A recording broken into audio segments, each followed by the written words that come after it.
инсан канчалык өзүн эркин, ошону менен бирге эле таштаган ар бир кадамын максаттуу таштай турган болсо, жашоосунда өнүгүү жана ошону менен бирге эле ар бир баскан кадамы бул ийгилик алып келет деп айтылат. Андыктан турмушуңузда, жашооңузда кандайдыр бир жумуш баштоонун алдында турган болсоңуз, же болбосо алыска сапарга аттанып жаткан болсоңуз, эч ойлонбостон, тайманбастан жаратканга тобо келтириңиз дагы, алга карай кадам таштаңыз. Ар бир кадамыңыз байсалдуу болсун деген тилекти айталы. 5-чи канал Ак Чөнөмөк программасы түз эфирде кызматыбызды баштадык. Аты жөнүм Шабдан Гүлжигитов. 1,5 саат бою жалпыңыздарды биздин катарга чакырабыз. Студиябыздын келген конокторуна каалоо тилегиңиз, сурооңуз болсо байланышка чыгыңыз. 59-20-70 шаарыбыздын коду 312 жана 0995-23-20-81 деп WhatsApp'ка SMS билдирүү калтырыңыз. Студиябыздын мейманы Ыршат Каруучу өзүнүн көптөгөн ырлары менен музыка күйөрмандарына, музыка сүйөрмандарынын жүрөгүнөн түнөк тапкан агабыз Нурбек Дайырбек уулу. Ассаламу алейкум, кутман кечиңиз менен. Алейкум ассалам. Кош келипсиз. Чоң рахмат. Кандайсыңар, жакшысыңарбы? Жагышыңар менен бирге болсун. Нурбек ага, 5-чи каналдын Ак Чөнөмөк программасына келбегениңизге туп-туура 1 жыл болду. 1 жыл болуптур.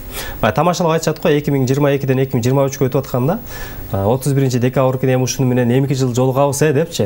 Андай эмес, биздики туп-туура 1 жыл болуптур. 1 жыл аралыгында сизде кандай жаңылыктар болду? Эмне өзгөрүүлөр?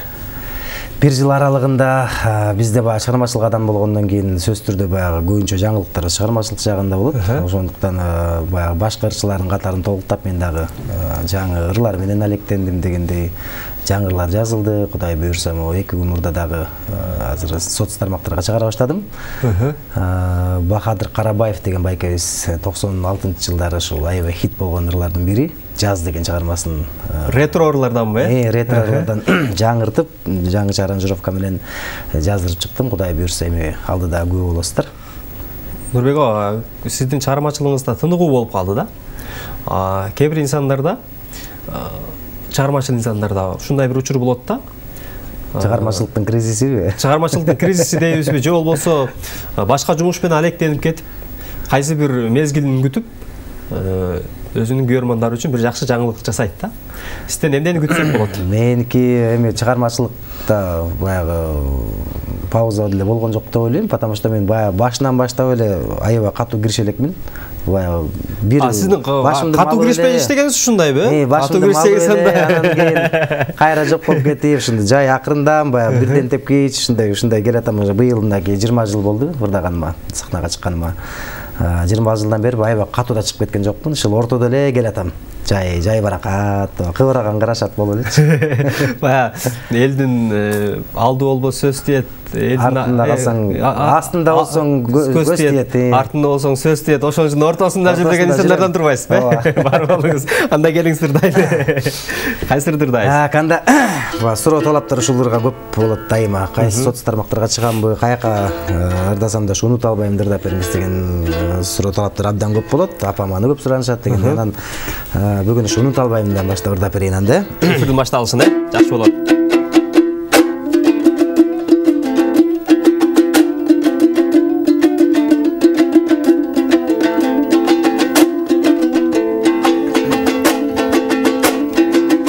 Мен жалгыз адамдардын арасында, мен жалгыз эн чөлдүн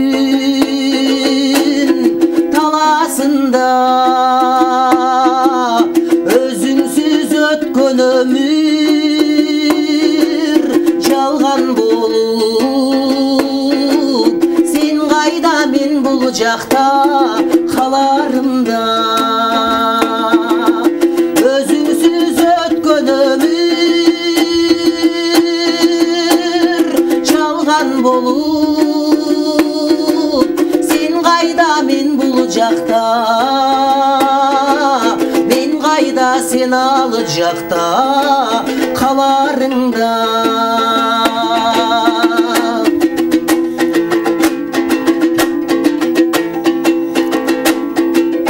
Арнадым ак кумсага жүрөгүмдү, сезсеңчи сени сүйүп жүргөнүмдү. Адашып махабаттан айрылсам да ару бак сени күтүп жүрбөйүмбү адашып махабаттан айрылсам да ару бак сени күтүп ару бак сени күтүп жүрбөйүмбү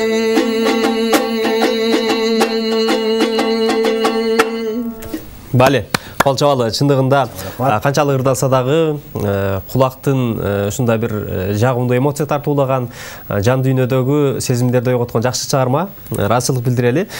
Нурбек айтып калбадыңызбы, 20 жылдан бери бурдап чыкканыма 20 жылдын жүзү болду депчи. Негизи ушул бир белгилүү даталар болгондо чыгармачыл инсандар концерт беришип, отчеттик концерт. Анан азыр андай эмес, баягы социалдык тармактагы катталуучулар көбөйсө деле чай концерт берген учурлар болуп кетип атпайбы? Сизде качан ушундай болот? Мен азырынча кое турам го, себеп дегенде жок дегенде дагы бир 2 учурду аябай жеткиликтүү деңгээлде чыгарыш керек элдерге. Анан аябай популярдуу болгондон кийин концерт бериш керек деп ойлойм. Себеп дегенде ырдаганыма 20 жыл болсо дагы мени билбегендер көп. Ырларымды билсе да бетин билбегендер бар. Ошон үчүн азыр 20 жыл болуп аткан күндө дагы мен ойлойм азыр отчеттик концерт бергенге бир аз эртерээк. Анын үчүн дагы кичине иштеш керек, аракет кылыш керек да. Жаңырлардын үстүнөн иштеш керек, жаңырларды чыгарыш керек. Жаңырлардын үстүнөн иштеш керек деп айтып калдыңыз. Жакында эле ушул Бахадыр Карабаевдин чыгармасын жаңыдан жазып чыктык деп айттыңыз. Дагы кайсы чыгармалар үстүндө пландар бар? Көзүңдү сүйдүм деген мурда ырдалган. Буну Раматылык Элмира Кайыпкызы эжем өтө сонун деңгээлде аткарып чыккан. Ошон үчүн ошо Элмир эжемден угуп жактырып, көп жылдан бери жактырып жүргөм. Аны да быйыл жаздырып чыктым. Көзүңдү сүйдүмдү дагы Кудай берсе радиолордон кетип атат азыр. Эскирлерден да кайсылар. Кээ бир ырларга дагы деле голос жүрөлүк, аранжировкасы даяр, бирок үн жүрөлөкмүн да. Көзүңдү сүйдүм деп калбадыңызбы? Ушул чыгарма комустукка шайкеш келеби? Жок. Сиздин аткаруңузда Элмирбек Иманалиевдин ырларын дагы угуп жүрөбүз да. Буга чейин 5-киралдын ошо Акчөлмөк программасына келгениңизде Булбулумдур дагансыз. Балким Элмирбек Иманалиевдин кайрыктарына, ошол кишинин оондоруна кайрыласыз деген суроо да. Элмирбек байкенин ырларын албетте бул өтө таланттуу киши, кылдат мамиле кылыш керек ырларына. Анан Кудай буйрса, балким алдыда Кудай буйруп койгон болсо, ырларына да баш барганбыз, Кудай буйрса. Жакшы. Көрөрмандардан келип түшкөн билдирүүлөр бар, назар салалы. Кутмандуу кечиңиздер менен биз сиздерге Беловодск айылынан байланышып жатабыз. Саламым Нурбекке бар бол, чыгармачылыгыңа ийгилик болсун. Рахмат. Чындыгында ырдаган ырларың мага жагат деп акыркы сандар 600 менен аяктаган абонент SMS билдирүүсүн калтырган. Рахмат. Ой, кандай Нурбек, айттың-ай, кетериңди билгенимде деген ырдырдап берчи. Наргиза деп акыркы сандары 130 менен аяктаган абонент SMS билдирүүсүн калтырган. Ассаламу алейкум, 5-канал. Нурбек, ийгилик бар бол досум. Каракөлдөн Максат деп 300 менен аяктаган көрөрманыбыз SMS билдирүүсүн калтырган.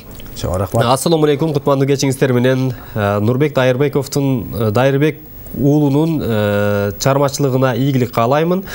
Мен бул жигитти мурда билчү эмесмин. Азыр ырларын угуп, чындыгында өзүнүн чыгармачылыктагы жакшы жолу бар жигит деп ойлоймун. Ошону менен бирге эле дагы да көптөгөн чыгармаларды күтөбүз деп акыркы сандары 360 менен аяктаган абонент SMS билдирүүсүн калтырган.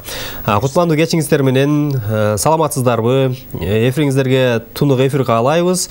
Нурбек бар бол, чыгармачылык ийгилик каалаймын. Атым уул кыз. Чыгармаларыңды жакшы көрүп угамын деп акыркы сандары 840 менен аяктаган абонент SMS билдирүүсүн калтырган. Саламатсыздарбы? Нурбек байке жакшы ырдайт экен. Нурбек байкеге ийгилик каалаймын деп мындай атайын жазалган гүлдөр бар го.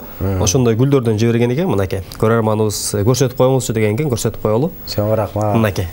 Рахмат. Эгерде көрөрманыбыздын өтүнүчүн суранычын орундатпасак азыр бизге таарыныч дагы билдирип калышы ыктымал экен. Ошон үчүн кийинки СМС билдирүүнү окуйлу. Саламатсыздар, Бак Чөлмөк программасы. Биз Жерге Тал районуна караштуу Кашат айылынан жазып жатабыз. Нурбектин чыгармачылыгын сыйлайбыз. Бар болуп мүмкүн болсо алдыда Элмирбек Иманалиевдин Булбулумун ырдап бериңизчи деп акыркы сандары 992 менен аяктаган абонент бизди кыргыз боордошторубуз Тажикстандын Жерге Тал районунан көрүп жаткан учур экен. Азыр бизде кыскача жарнамалык түрмөк бар, урматтуу көрүүчүм. Алыстабай туруңуз, жарнамадан кийин келип сиздерге сөзсүз түрдө жагымдуу чыгарма аткарабыз.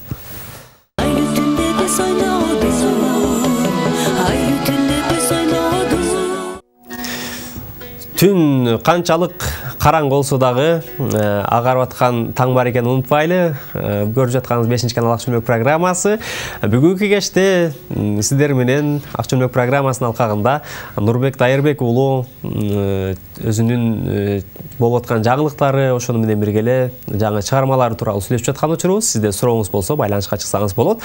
592070 шаарыбыздын коду 312 жана 0995 232081 WhatsApp номуруна СМС билдирүү калтырсаңыз дагы сөз түрдө дарегине жеткизебиз. Нурбек көрөрмандардын өтүнүчүн орундаталы анда. Элмирбек Иманалиев агабыздын чыгармаларынан суранышты. Эми Булбулумду мурдагы Ак Чөлмөктө да ырдагам, ошон үчүн бүгүн жалгыздыктан алмаштыралы жалгыздыктан жадап бүттүм деген Элмирбек Иманалиевдин чыгармасын аткарып берейин анда. Муну Токтой Черикчи эжебиз алып чыкканда бул чыгарманы сонун деңгээлде ырдаган.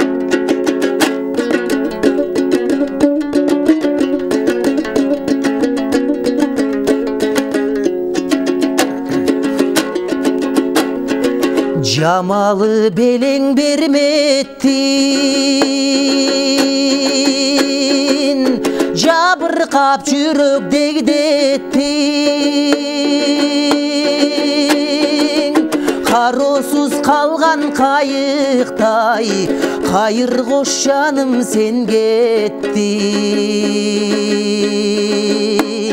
сен кеттиң. Карап, кайрадан сени самап, күттүм, күттүм, күттүм, күттүм. Жалым жалгыздыктан жадап бүттүм, бүттүм, бүттүм, бүттүм.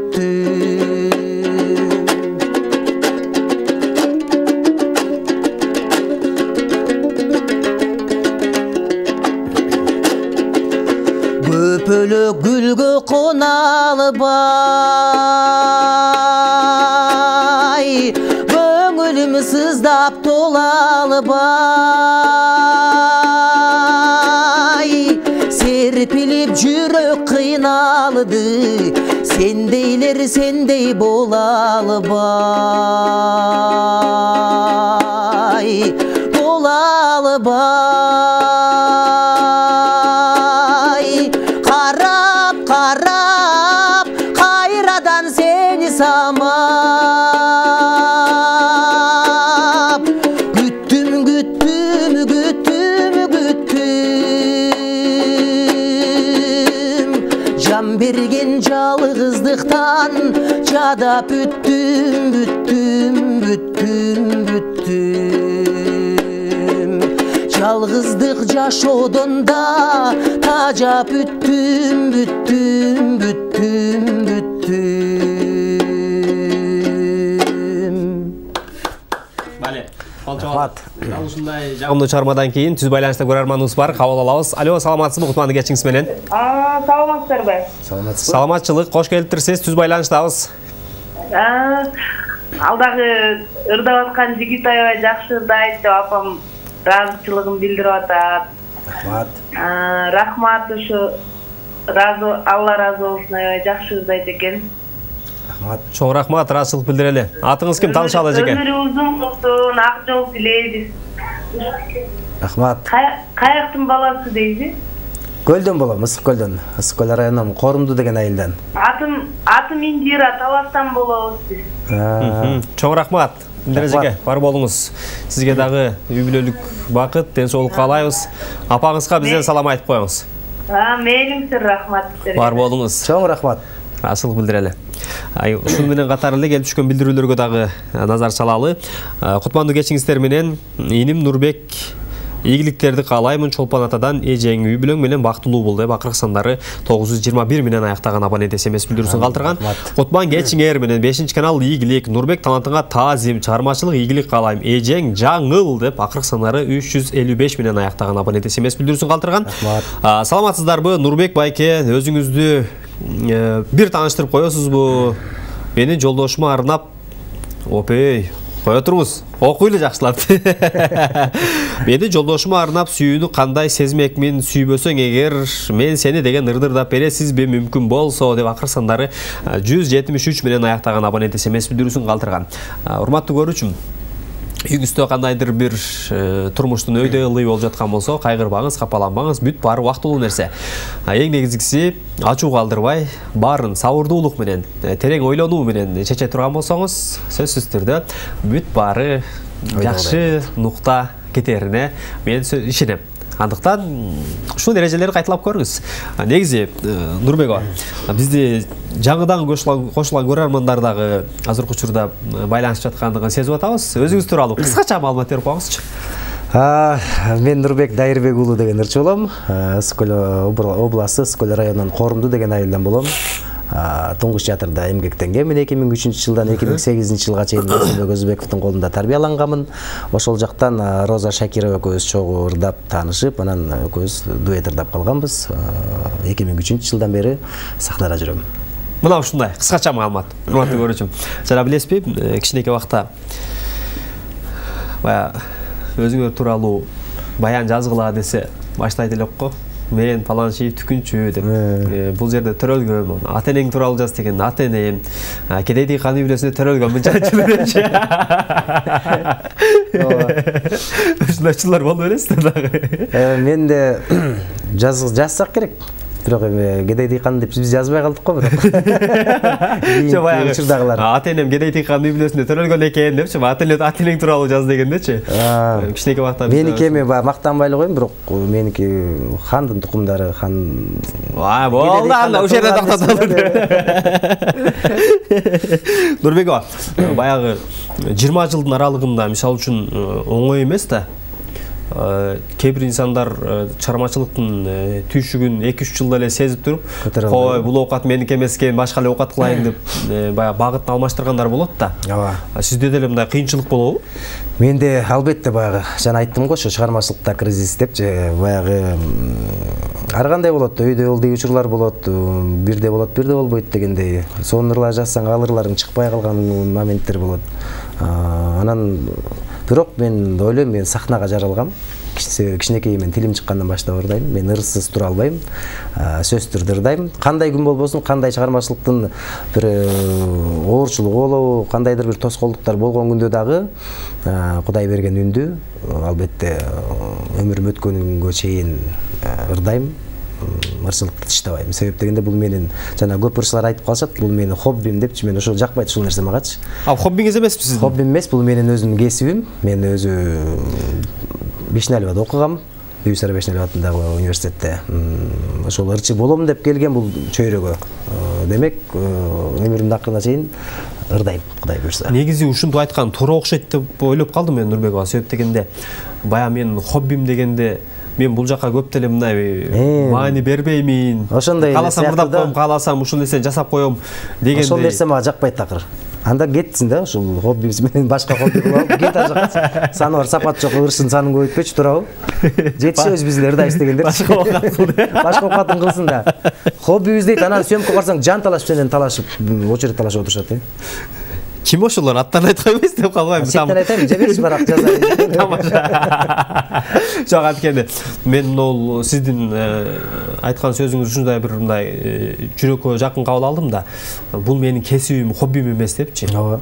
Анткени ошол нерсени кадам таштагандан кийин аягына чыгам деген белги да болчу. Ооба, ырчыга келип аттандыңбы, ырчы сени эл ошол ырчы деп кабыл алып атат да. Ооба. Хоббим деп қойсаңыз. Хоббим деп. Саламатсыздарбы? Жакшы ырдайт экенсиз, ишиңизге ийгилик болсун. Бар болуңуз. Сизде ырчылар көп болсун. Негизи азыркы учурда жандуу менен ырдаган ырчылардын кадыры өсүп жатат. Анан ошону менен бирге эле колубузда, башка музыкалык аспаптарда кол ойноткондордун дагы кадыры өсөт го деген ойдомун. Акыркы сандары 532 менен аяктаган абонент SMS видеосу калтырган. Нурбек аба күйдүм жокту бир келтирип бериңизчи сураныш деп акыркы сандары 186 менен аяктаган абонент SMS билдирүүсү калтырган. Сиздин таанышыңыз окшойт, баягы тамашалап жазып атканына карагандачы. Негизи өздөрү күйдүм жоктурдасамы деп келдим эле бүгүн. Сезген эле жазып тур. Кутманды кечиңиздер менен сонун ырдайт экен, ишиңе ийгилик, нарындан Назгүл деп акыркы сандары 407 менен аяктаган абонент SMS билдирүүсү калтырган. Кутманды кечиңиздер менен мен бул ырчыга 5 деген баа берем. Анткени Элмирбек Иманалиевдин чыгармаларын анча-мынча ырдай албайт дейт. Ырдаса дагы биерине жеткизе албайт деп акыркы сандары 058 менен аяктаган абонент SMS билдирүүсүн калтырган. Кеттик анда бөлүм жокко.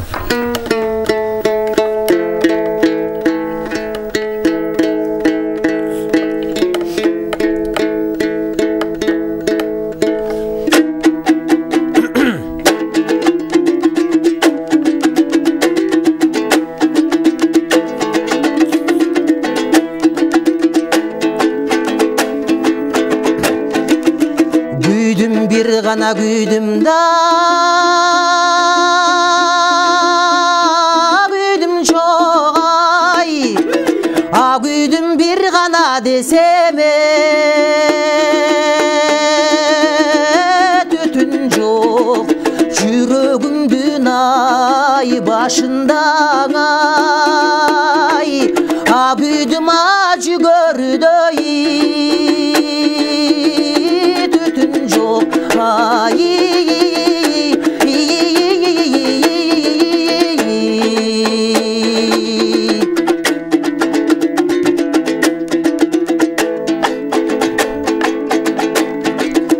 Kanjaylo gana degenda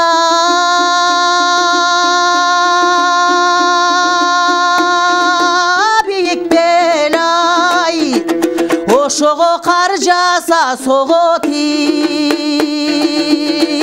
muzdaq jel kayır mene jakan ey kara göz ay güydüm kadırdı bilseng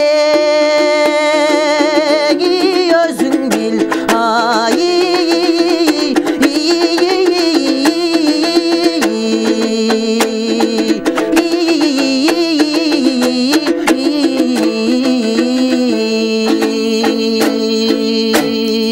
Дал ушул жерде урматтуу көрүүчүм, мен студиядан сиз болсо сыналгындар жагынан кол чабышыңыз керек. Анткени ар бир ырдалып жаткан чыгарма, ар бир оон кайрык бул жан дүйнөгө кетип жаткан ыр деп айтсак туура болот. Студиябыздын мейманы Нурбек Дайырбек уулу. Сурооңуз, каалоо тилегиңиз болсо байланышка чыгыңыз. 59-20-70 шаарыбыздын коду 312 жана 0995-23-20-81 деп WhatsAppка SMS билдирүү калтырыңыз. Ошону менен бирге эле бизге байланышка чыгардан мурда сөз түрдө бирдиңизге бир көз жүгүртүп, өзүңүздө сыналгыдан олагыраак кармап, бизди уюлдук телефондон уксаңыз, экөөбүздүн ортобуздагы байланыш болот. Басаран урматтуу көрүүчүм, WhatsAppка жалаң гана SMS билдирүү калтырабыз деген эрежелерди айтып өтөлү. Нурбек аба, баягы айтып калат да, ушундай бир инсандар болот да. Жүргөн жерин мындай майрам шаң кылганчы. Сиз кандайсыз? Мен негизи достордун арасында аябай шаңдуу жүрөм. Өтө тамаша көймүн.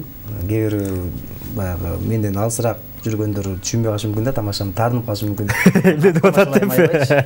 Мисалы кандай тамашалайсыз? Мындай одоно тамашалар да болуп кетеби? Бүлүп оюн кылам иш кылыпчы. Ой, абайлаган эле. Анан ошо телевиденияга келгенде, радиого барганда эле өзүм кармап эле аябай жоош болуп калам да, элдин баары таң кала беришет, тааныштарым, досторум күлө беришет. Бияктан телевизорго чыксаң эле аябай коюп түм эле сүйлөгөн киши болуп каласың. Уялчык болуп каласың. Негизи жашоодо башкачамын. Көргөн киши ушундай ойлоп калат деппи? Көргөн киши ушундай ойлойт да мени. Баягы серьезный киши деп кабыл алышат көбүнчөсү. Бирок мындай ошол эле учурда башкаларды тамашалап же болбосо алар менен тамашалашам деп атымда таарынткан учурлар көп болсо керек, айтып атпайсызбы? Түшүнбөй калат кээде депчи. Менин ошол баягы досторум түшүнөт, баары билишет, алар таарынбайт. Достордун тышкарылар, жан кошулуп калгандар кичине бир аз тырчып калышы мүмкүн да. Эмне мага асылып атат деп. Аябай ким такыр сүйлөп отурса ага да асылам да. Обязательно тийишем да агачы сүйлөсүн депчи. Эмне күнөө дейт сүйлөп отурсам эле депчи. Азыр баягы ажыра жетеген анын эмесине салып кээде ушинтип коем, такыр сүйлөп отура берет го, кээ бир конокко барсаң жанан ким эле аты дейм, анан баланча деп айтат да, анан жаман көп сүйлөйт экенсиң, баш тортуйдуң азыраак сүйлөчү дейм дагы. Анан баягы сүйлөп аткан киши такыр сүйлөбөй калат да ошоюнча. Баягы келгем сага айтам, келин сен укта деген сөздү козгоро дегенсиз да. Өзүңүз кандайсыздар? Тамаша көтөрөсүзбү? Көтөрөм. Тамаша көтөрөм. Эгерде баягы чектен ашып барса, конечно, ответти берем, кызылым кийип калат анда. Жана сөзүңүз жакшы экен, баягы көп сүйлөбөгөн кишине ушундай анекдот бар го. Тойдо карап туруп, аябай кызып калган киши карап туруп, кимге мындай өзүнүн ачуусун билдиришти билбей туруп сүйлөбөй отурган кишиге барып, "Ой, коем тынчыраак отуралы. Чоосуң ушунду өрөсүң" деп койт деп атсаңдай. Кыскача Жанымал Турбек бар, урматтуу көрүүчүм. Андан кийин студияга кайра кайтабыз.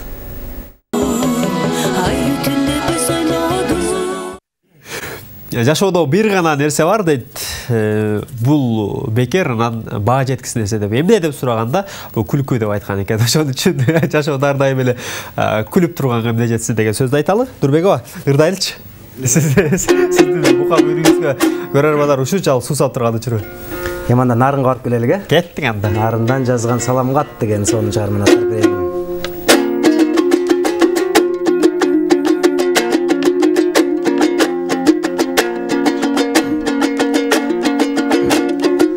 Жаш элек шайыр шаттанган,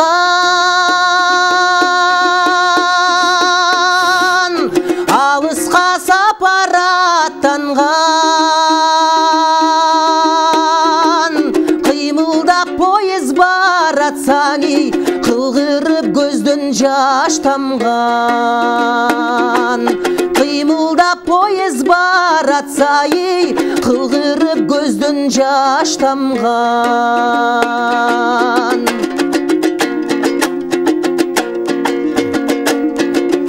Жөнөдүм нарын калага,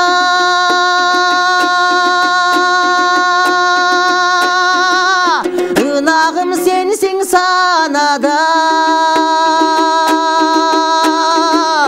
жүзүмдөй бышкан мөлтүрөбү, жүзүңдөн жаным садага. Жүзүмдөй бышкан мөлтүрөбү, жүзүңдөн жаным садагой.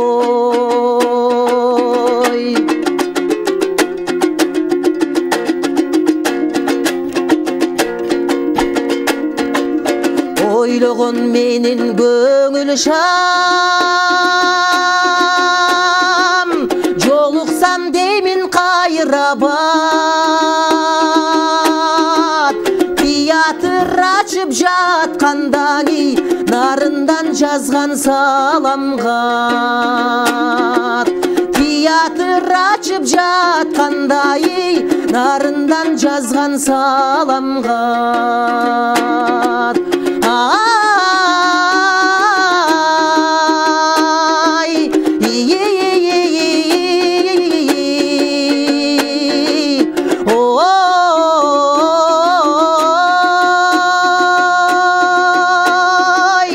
Нарындан жазган саламгат, нарындан жазган саламгат.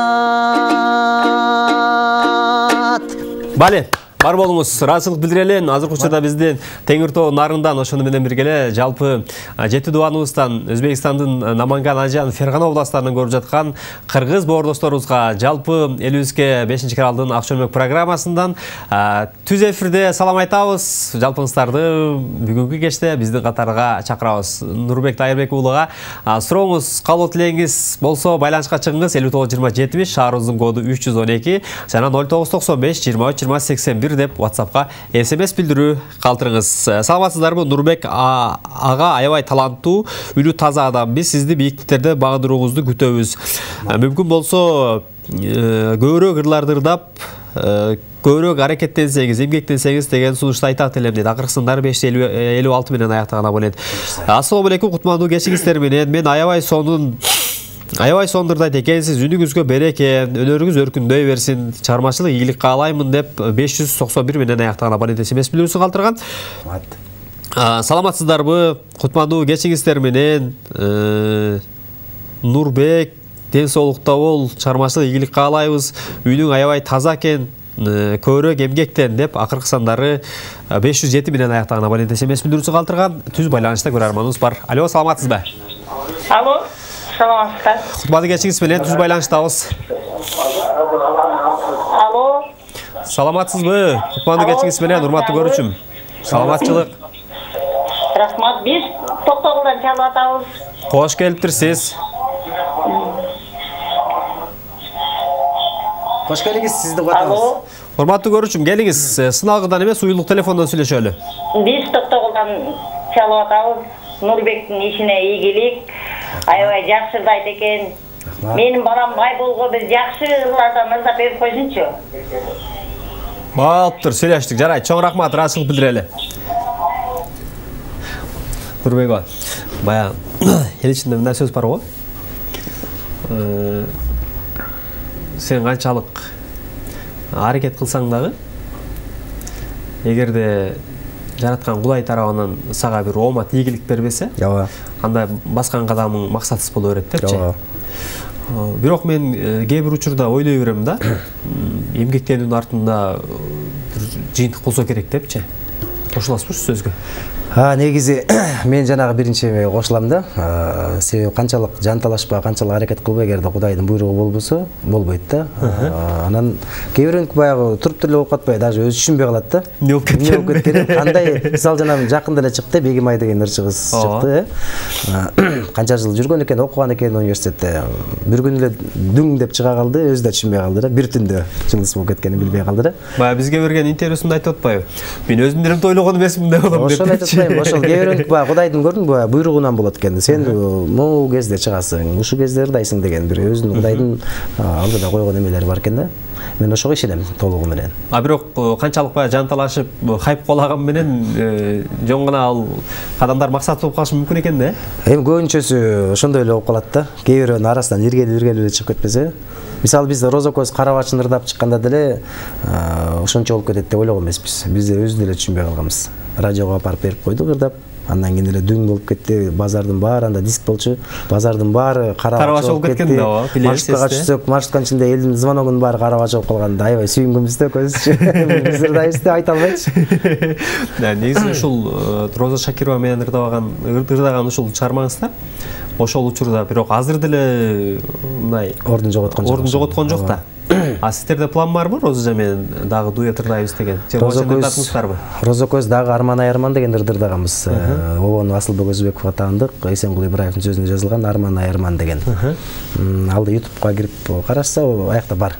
Анан эми Кудай алдыда жакшы ыр таппай атабыз, экөөбүздүн үнүбүзгө отура турган, биздин табитибизге туура келе турган ыр табылбай атат да. Эгерде ошондой ыр болсо, Роза да карап атат, мен да карап жүрөм. Буюрса ошондой ыр чыгып кала турган болсо, бир күнү аткарып чыгабыз буюрса.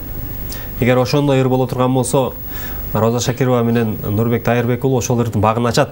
Акындар деп айтпайбы? Себеби мурдагыдан жама начарлап болбош керек да, ошон үчүн баягы ачыш керек анан. Андан ашыш керек да, ошон үчүн ар кайсыларды ырда бербей тандап атабыз да.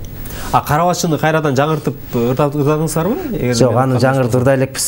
Мен ошол былтыр эле как раз Розага айткам, ремикс вариантын ырдай элекпиз, болбой калат го, ремикс оригинал варианты баары жакшы болот да, тиги жетпей калсачы деп ал коркуп атат. Мурдакы оригиналга жетпей калса деппи? Ага жетпей калсачы, аранжировкасы да жакшы болгон, азыр ремикс кылсак бат-бат болуп калса кандай болуп калат, эл кандай калып алат деп ал коркуп атат Роза.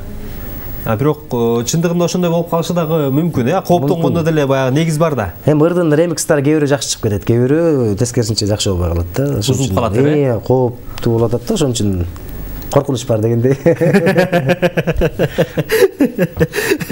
Жакшы. Келип түшкөн билдирүүлөр Нурбекова баягы көрөрмандар сизге ушунчалык суусап калышканбы же сиз көптөн бери бизге келбегениңизге айтор сизге арналган каалоо тилектер аябай көп. Азыр кыскача жарнамалык түрмөк бар. Андан кийин келип көрөрмандардан келген билдирүүлөргө назар салабыз.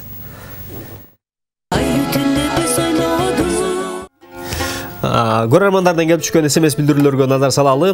Кандайсың Нурбек балам, үнүгө береке абдан жакшы ырдайт экенсиң. Көптөгөн ырларды ырдай бер. Эски ырлардан көбүрөөк ырдасаң дейт. Мен Айдагүл элең деп акырсындар 620 менен аяктаган абонент SMS билдирүүсү калтырган. Нурбек Куда үнүгүзгө береке, чыгармачылык ийгилик, үй бүлөлүк бакыт каалап, нарындан Куда кыйлар деп 467 менен аяктаган абонент SMS билдирүүсүн калтырган. Ассаламу алейкум, урматтуу 5-канал жана Нурбек ага. Ишиңиздерге ийгилик болсун. Булбулдой болгон үнүңүз өчпөсүн деп 829 менен аяктаган абонент SMS билдирүүсүн калтырган.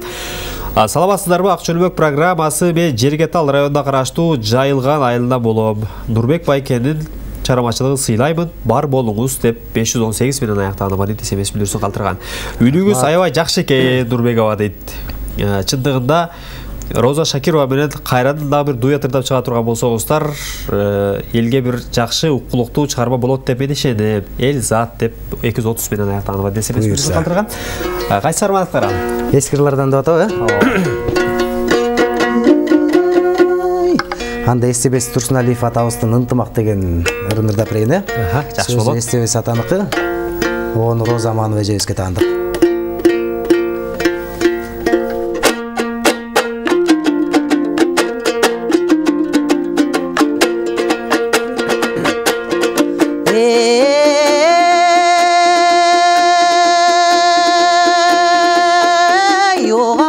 Kalın jurt, omatın geldi bakıt tut. Kayırılam karı yaşın ey, kalımdı sözümdük. Kılımdar gelgen aytılıp, oşol kırgızdın kımbat atuluk. Bir gezde koğan zamanda, birindep ketken çaçılıp. Bağına kırgız elimdin, batırı manas tuğulup. Baştarın koşkun çakırıp, havası bakay koşoydun. Aldına jürgön başkılı bey. Oşol akılmandardan kalgan söz, atalardan algan söz. Adal emgek ak niyet, alim sanga balban söz. Allah Taalam jaratkan, ak dilinen salgan söz. Irı saldın ıntımak, ırahat kagangan söz. Intımak ırıs birdikte, iman baktala ençileşey.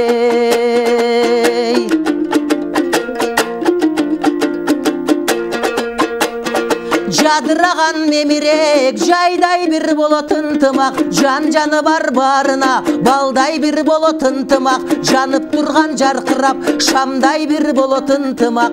Жақтырбаған чыр жерге, барбай бір қойот ынтымақ. Ойлоғонды мақсатты, орындатат ынтымақ. О, мейін деп аттансаң, ошол жолуңдың ачат ынтымақ.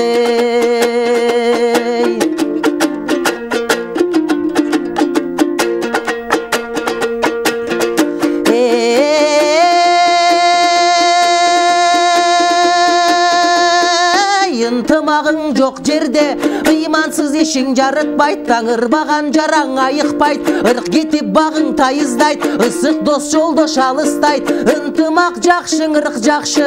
Ынтымақ жұрт жақшы. Қадырлашқан халық жақшы. Қадаң урмат салт жақшы. Қайрат манишке жаш жақшы. Қарадан көрің ақ жақшы. Қашаңдардан бат жақшы. Қамчыға толы сап жақшы. Қарыны тоқ қайғы жоқ. Халық жырға сажап жақшы. Халықты тегіз башқарғанда қалы сұлық баш жақшы. Елі жерім гүлдөп өссекен, ошол ен аталар айтмақчы ей. Ынтымақ жақшы, ырық жақшы, деген ынтымақты жұрт жақшы ей. Маданият ынтымақ бар, ырыс бар, мартабалуу, өшпөс ысым чыңыз бар. Мүмкүнчүлүк болуп турса колуңарда, мактангыла кыргыздар деп акын агаларыбыз айткандай, кыргыз болуп төрөлүп, ала тоодум экен деп кыргыздын уулу болуп комузга кол ойнотконубузга ошо менен бирге эле ак калпакты башыбызга баса кийип кыргызбыз деп кызыл туунун астында бириккенибизге мен ар дайым сый муктарам. 5-каналда Акчөмбек программасын көрүп жатасыз, урматтуу эле көрүүчүм. Студиябыздын мейманы ырчы аткаруучу Нурбек Тайырбек уулу. Нурбек Тайырбек уулуга ыраазычылык билдирели. Жакшы чыгарма, жакшы огондор болуп жаткан учуру. Айтпадыңызбы төмөндө? Кээде эгер ушунчалык жакшы болсо дагы ал өзүнүн угарман аудиториясын таппай калат депчи. Бул жерде күнөө кимде болот? Бул жерде негизи ошол бизде мисалы радиолор албай коет, кээ бир анча мынча радиолор бараттарын айтпай эле коеюн. Сонун ырлы чыгарып алып барсаң бербейт. Эмне себептен? Не формат дейт, билбейм, аны түшүнбөйсүң. Форматка туура келбейт деп коет да. Ошон үчүн анан баягы ыр өзүнүн дарегине жетпей калат, элге жетпей калат, сиңбей калат, угулбай калат, анан калып кала берет ошентип. Болбосо менде уже үйдө 30 ыр болду. Бир 5-6 эле ырым элге чыккан, калгандары жатат, өзүм угам да үйдөчү. Бир 30 ырыңызды чыгара элексизби?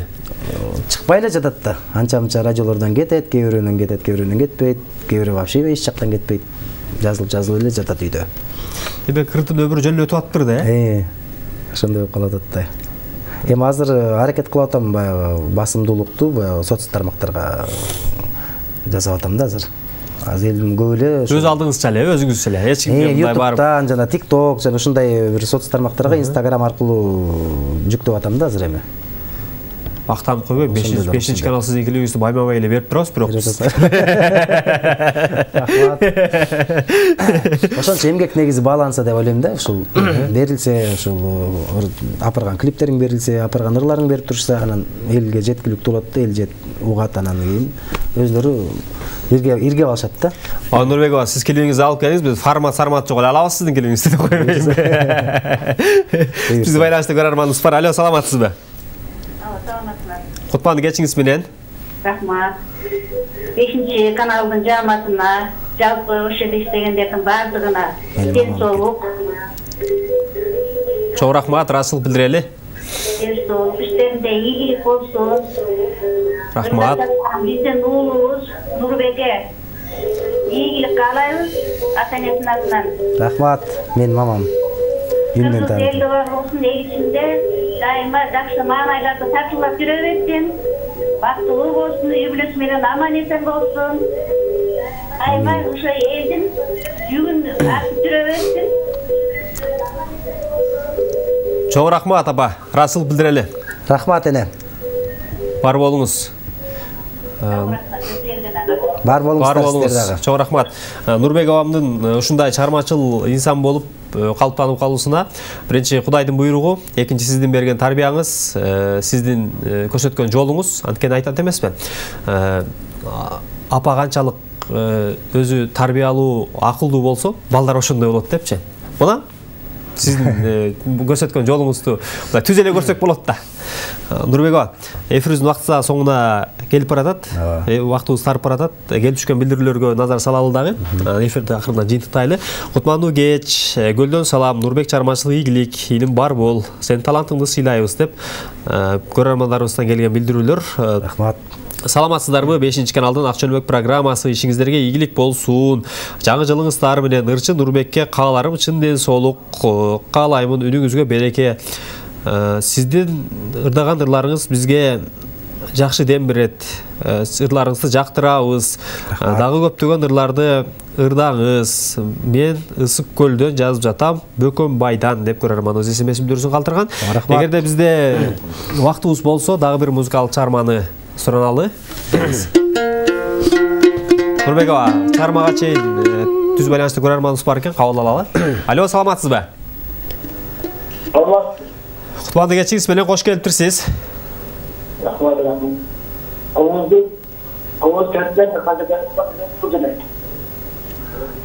Чоң рахмат. Комузду мен 98-жылдан баштап чертем, 6-классымдан баштап комуз чертип баштагам, ошондон бери чертип келатам. Чыгармачылыкта баягы баштаганыңыз 6-класстан башталган. 6-класс. Негизи 6-класстан баштап областтык конкурстарга бара баштагам. Райондон жеңип, анан областта жеңип, ошол мактанбай эле коеюн, эми 5 жыл биринчи орунду берген жокмун көлдө. областы.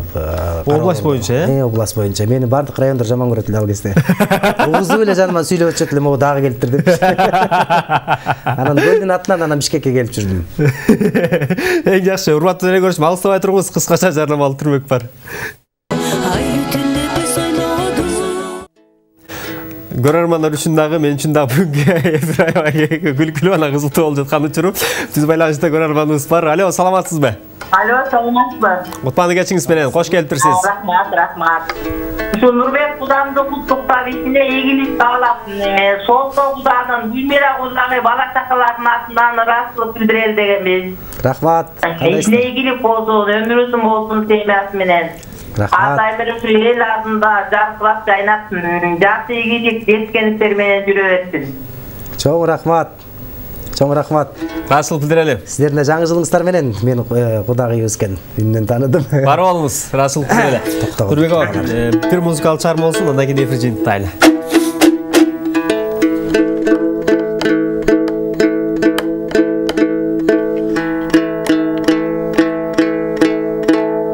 Бауыржан Есебаев деген казактын бир мыкты композитор бар, ошо кишинин чыгармасы Аккуу деген азыр Роза Манова эжебиз кыргызча сындырып жүрбөйбү, ошондо берейин.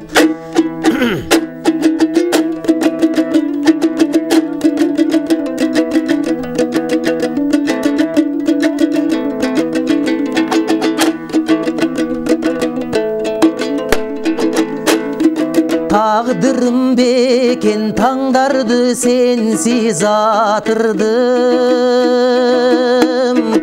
Unutayın dep göңүлдө жаңган отумду. Жол карап күтүп жүргөндүрсүң sen ардагым. Жүрөгүңө тумардай жазып атымды. Жетейин десем жете албай жүргөн жазыгым. Сүйүктелем, периштелем, ак элем. Эңседим го кайда жүрсөң, ашыгым асылым.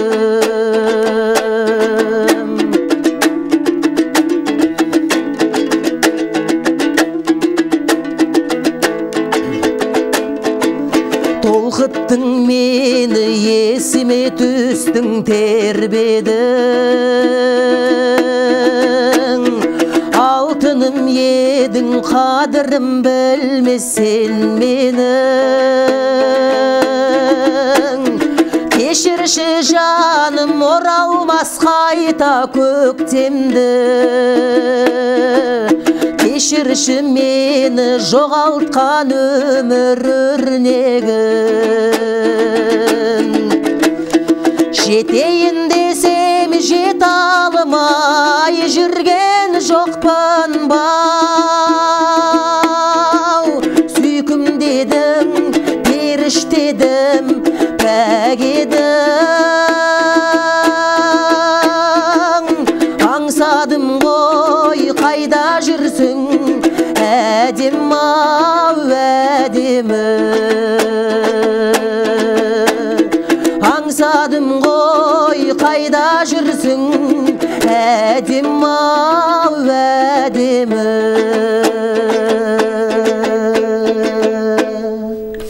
Азаматсыз, Бали.